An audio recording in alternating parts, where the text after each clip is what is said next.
Good evening and welcome to Prime Business. I am Emma Davis. Tonight, the International Monetary Fund has advised central banks in Sub-Saharan Africa, including Ghana, to uphold their independence to enhance policy credibility.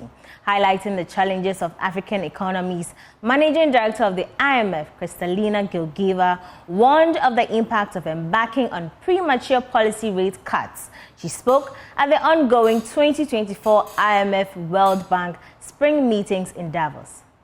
It is doubly important that central banks uphold their independence. As we know, policy credibility is vital in the fight to restore price stability.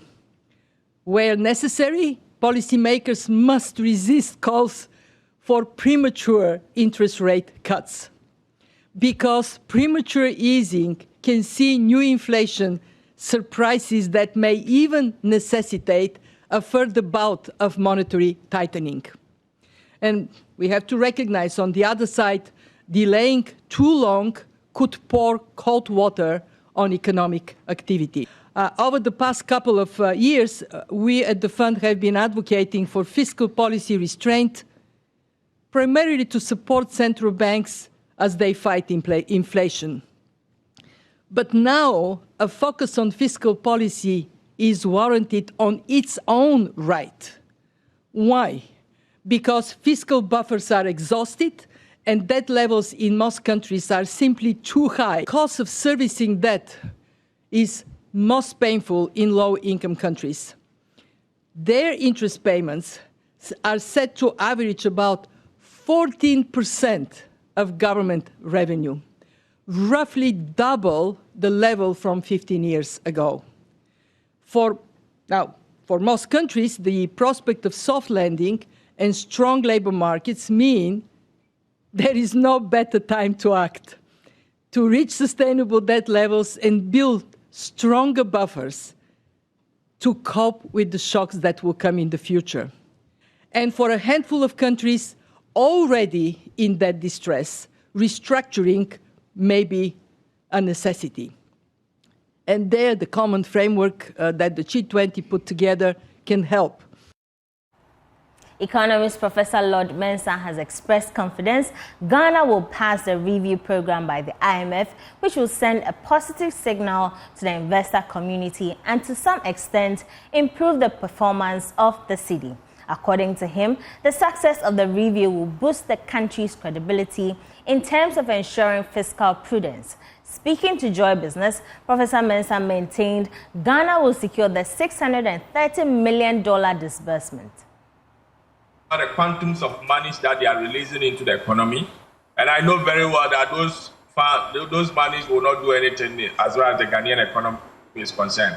But then the credibility in terms of control, in terms of making sure that we do the right thing, that is what the investor is going to look at. Apart from that, there's nothing else that the IMF program gives us. We know very well that if you trace back our history of economic indicators, anytime we are with the IMF, you will see some kind of, conservation in terms of our exchange rate, in terms of our inflation control, in terms of our, all other indicators, budget deficit to be specific.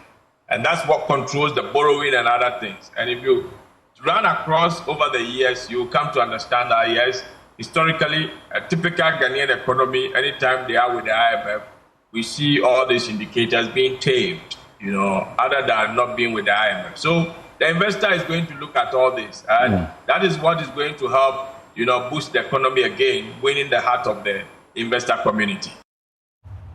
Ghana's inflation of 25.8% is the sixth highest in Sub-Saharan Africa, according to the April 2024 World Bank Africa Pulse report. The report revealed that food inflation of 29.6% was higher than the headline inflation of 25.8%. The following Business Desk report has more. Zimbabwe, Sierra Leone, Malawi, Nigeria, and Ethiopia came first, second, third, fourth, and fifth, respectively, in Sub-Saharan Africa.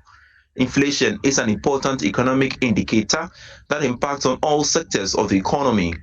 The African continent has seen a spike in inflation in recent years, which has pushed interest rates up and worsened the cost of doing business and living. The report said, though inflation is cooling in most Sub-Saharan African countries, it remains high. It alluded that about 90% of the countries in the region, that is between 42 to 47, are projected to have lower inflation in 2024 relative to the previous year. However, the rate of inflation is expected to be lower than the pre-pandemic period for only 7 countries. For those 13 countries, it mentioned that the median inflation rate has dropped modestly from 27% in 2023 to 22.5% in 2024. Inflation in Ghana for March 2024 increased sharply to 25.8% from 23.2% recorded in February 2024. According to figures from the Ghana Statistical Service, the non-food inflation went up by 22.6%, while food inflation increased to 29.6%. Locally produced items and imported items went up by 26.6% and 23.8% respectively.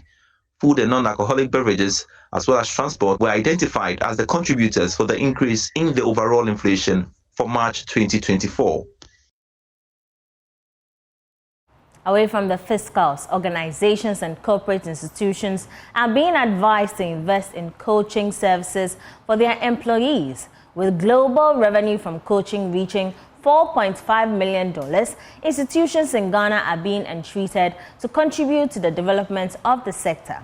According to President of the International Coaching Federation, Scofrey Yeboah, institutions need to invest in coaching and training of employees in order to improve their performance. He spoke at the launch of the International Coaching Federation Ghana chapter.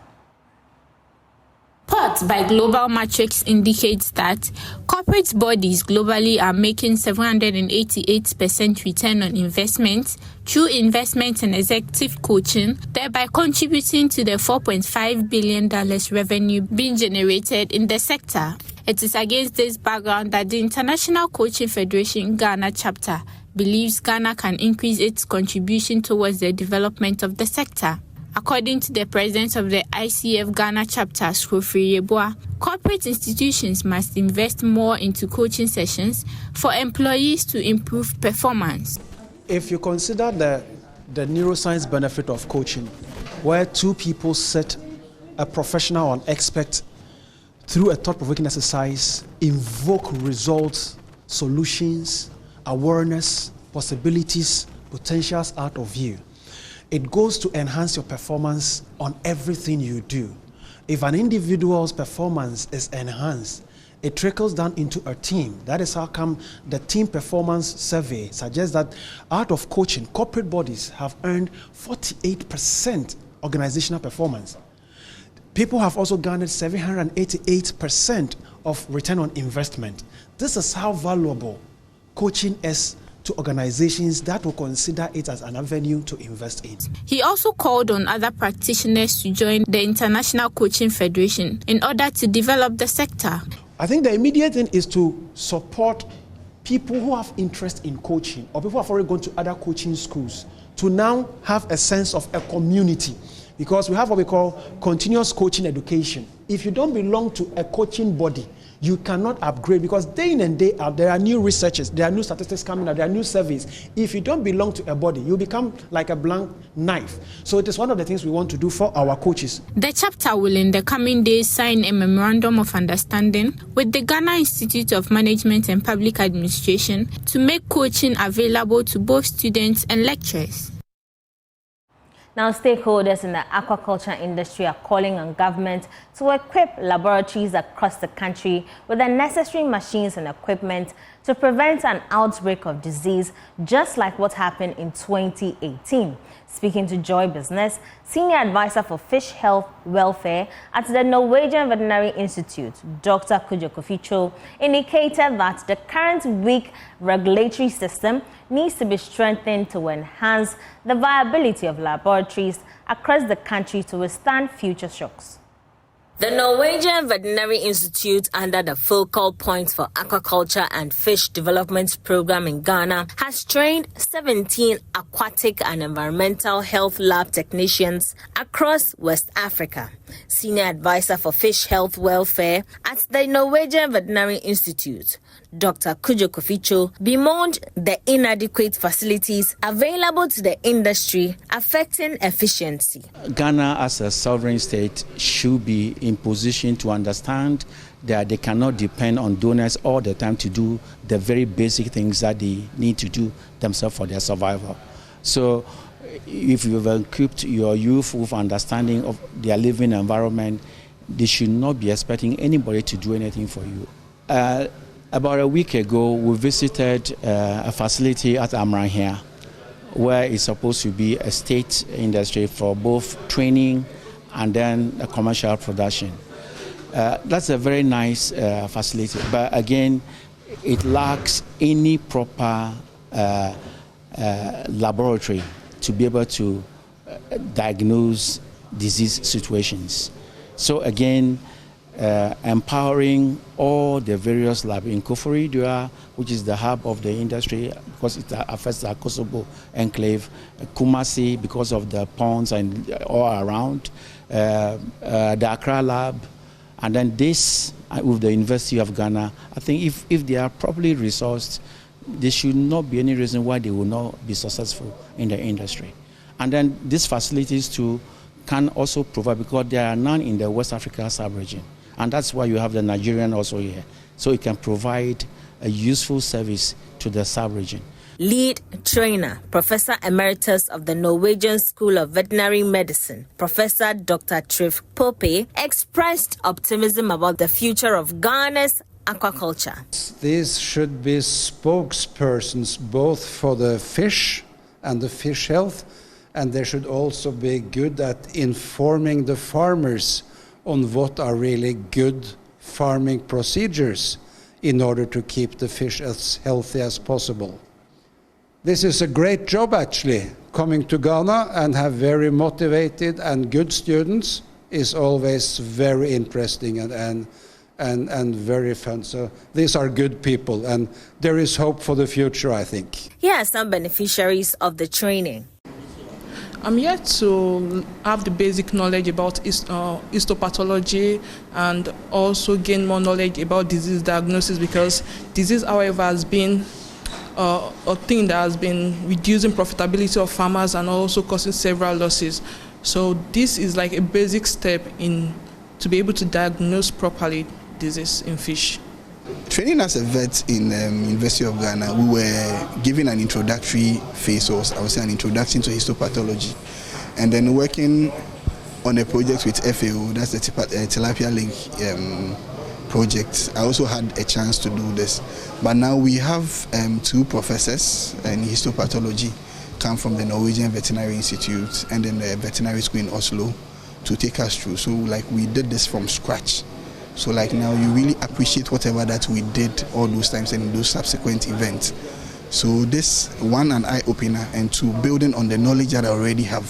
So it's been very insightful and it's very beneficial. Despite the plethora of research and investigations conducted in farmer-herder conflicts in Ghana, the government is yet to adopt and implement policies and laws to find lasting resolution to the feud that has over the years claimed lives and destroyed properties. In tomorrow's episode of Food Chain, Emmanuel Bright-Kweku speaks with stakeholders and researchers under the Access Authority Nexus in Farmer-Herder Project in proffering prospective solutions to the menace. It has been a long-standing feud between farmers and herders. I am talking about the farmer-herder conflict that has cost properties and lives. It is happening in the Ashanti region, up north, and even across the West African sub-region. In today's episode here on the Food Chain, we'll be interacting with the various stakeholders in this particular conflict to find out possible solutions to end this menace. Asante Achimagogo, Setre, Afram Plains, and its adjoining districts have over the years been the grounds for long-standing feud between farmers and herders. Instigated by inadequate access to resources like land, water and pasture for livestock, the conflict has claimed innocent human lives and destroyed properties including cattle and farms. The clashes threatened education in the area with the abrupt shutdown of local community schools. Kontihine of Agogo, Nana Kwame Intim says the herders' behavior had far-reaching consequences, insisting their abhorrence to transhumans.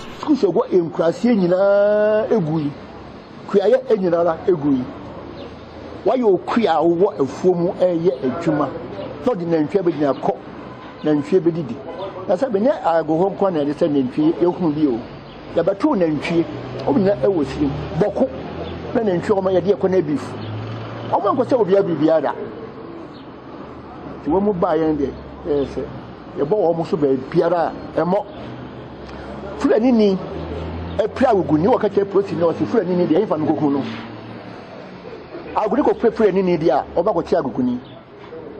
You're my friend for. I would super. I would declare any Jumakase, if any could see a place, say I can see a car, or be any Kromoko, and swear the amount for air tribu form and the Omuntus. Now, by your toes, you know the name tree, Abba, saying that. I am funny for them ranches because they have. Municipal Chief Executive for Asante Achim North, Francis Otiboateng, agrees. This farm, they don't have land. They buy only 1 acre. And they take care of about 5,000, 10,000 cattle. We cannot tolerate that. And it's unacceptable. Because once you decide to rear animals, you should make sure you buy feed for them. That's all. The reason why we said we can't entertain them in Asante Achim North.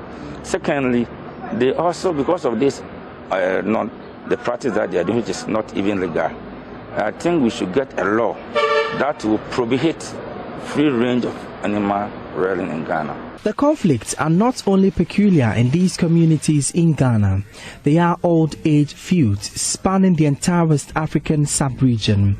National President of Cattle Farmers, Imam Hanafi Sunde, admits challenges in the industry. We know the causes of the conflict. We know them. We as well know the implications. We have also gone beyond that to look into how it could be solved. I mean, to bring out solutions. The only issue has to do with our own way of, our own practices, of the cattle's, farming system is the issue within the Sub-Saharan Africa. If you travel to advanced countries or developed countries, that's where you see thousands of animals are confined and intensively breed. You understand what I'm saying? They are fed in, they develop pastures to feed them. Most of the time people ask, Chairman, what is happening with you people? Don't you see what is happening in America? Don't you see what is happening in Canada, in Europe, in this and that? Why can't you replicate? Why can't you do the same here? The full episode airs tomorrow at 6 p.m. and a repeat on the Joy News channel on Tuesday at 2:30 p.m. Still in the sector, as part of measures aimed at increasing farmers' productivity and efficiency and to boost the cashew trade by improving harvest and post-harvest techniques for farmers in the cashew industry, the Cultivating New Frontiers in Agriculture implemented its 5-year pro-cashew development program in the West African cashew sector. The move, according to the country representative of the program, Eric Botte, is targeted at improving the income of cashew growers in the implementing areas by providing them with alternative sources of income. Anas Sabet has more. The 5-year USDA West Africa Pro-Cashew Development Program was implemented by Cultivating New Frontiers in Africa and with the sole aim of increasing farmers' productivity and efficiency and boosting the cashew trade by improving harvest and post-harvest techniques, as well as supplying chain linkages between farmers and agro-foods companies in the 5 intervention countries. The program, which is in its 5th and final year, is today highlighting the outcomes and impacts of the activities undertaken over the past 5 years. Eric Heno Botru is the Ghana country representative of the USDA West Africa Pro Cashew project. The West African Pro Cashew project is working in 5 countries. That's Ghana, Benin, Burkina, Cote d'Ivoire, and Nigeria. And for we those in Ghana, the mandate is to support to increase cashew production and then improve quality. And we work through the Department of Agriculture with the support of Ministry of Agric and other collaborating partners like 3CDA and then the Cocoa Research Institute of Ghana. The project also seeks to support these cashew farmers through renovation and rehabilitation of their farms to boost quality and productivity. Purpose is to make sure that cashew farmers are able to get more yield and then also get more quality and also more money. All is to alleviate poverty and also make sure farmers have a good life and well-being for themselves and their family. Eric also noted that these beneficiary farmers were also taken through other alternative farming methods, which includes intercropping and beekeeping. This, he said, was to help provide them with other sources of funds to complement seasons where they fail to have good cashew harvests. We are also coming to supplement and complement what the government of Ghana is doing. That's what Pro Cashew is here to support. And so we take farmers through renovation and rehabilitation. When we say renovation and rehabilitation, we mean that they are old cashew farms which are no more fruiting. And so we have to bring in new techniques of how to prune and give better qualities to these trees to start fruiting again. So these are some of the trainings we give. Kipo Memuna works with the Ministry of Food and Agriculture in the Solar Tuna Kalba district. She has been working with the Pro Cashew project since its implementation 5 years ago.